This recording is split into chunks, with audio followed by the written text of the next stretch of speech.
கூட்டணியில் தான் அப்படிங்கிறத உறுதிப்படுத்தியிருக்கிறீங்க. அப்போ அடுத்த கட்டம் போகும்போது நிறைய உணர்ச்சி வசப்பட வேண்டியது இருக்குமா? திமுக கூட்டணியில இருக்கிறதுனால? இல்ல எங்களுக்கு பொறுத்தவரைக்கும் என்னன்னா, ஒரு கொள்கை ரீதியான ஒரு முடிவு தான் எடுத்தோம் நாங்க. 8 வருஷத்துக்கு முன்னாடி. இது 8வது வருஷம் இந்த கூட்டணியில திமுக தலைமையிலான கூட்டணியில தொடர்ந்துட்டு இருக்கிறோம் நாங்க. எதுக்காண்டி இந்த கூட்டணியில நாங்க சேர்ந்தோம்? திமுகவுக்கு எங்களுக்கு சில பல கருத்து வேறுபாடுகள் கடந்த காலங்கள்ல உண்டு.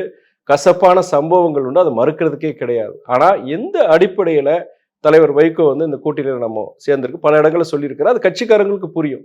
அந்த கண்ணோட்டத்தில் பொறுத்த வரைக்கும் ஒரு மதவாத சக்திகள் தமிழ்நாட்டில் வளர்ந்துடக்கூடாது, செஞ்சிடக்கூடாது. அதனால வந்து நாங்கள் இந்த திமுக கூட்டணியில் சேர்ந்து அதோடைய காரணங்கள் இனியும் இருக்கு. அதனால நாங்கள் தொடரணுங்கிறது தான் அந்த இது.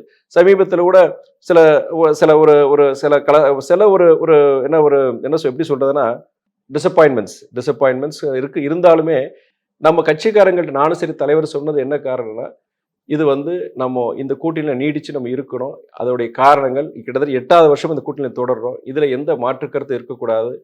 தலைவர் பொறுத்த வரைக்கும் அவர் 61 வருஷம் இந்த பொது வாழ்க்கையில் ஈடுபடுத்தியிருக்கிறார். பல தியாகங்கள் செஞ்சிருக்கிறார், பல சாதனைகள் செஞ்சிருக்கிறார். அவருடைய கடைசி அத்தியாயத்தில் அரசியலுடைய கடைசி அத்தியாயத்தில் வந்து ஒரு பெருமையோடு இருக்கணும். அதில் எந்த ஒரு அவதூறம் வந்துடக்கூடாது, அதில் நம்ம கவனமா இருக்கணும் அப்படிங்கிற ஒரு கண்ணோட்டத்தில் இந்த கூட்டணியில் தொடர்றது அவசியங்கிறது நாங்கள் ஸ்ட்ரெஸ் பண்ணியிருக்கோம்.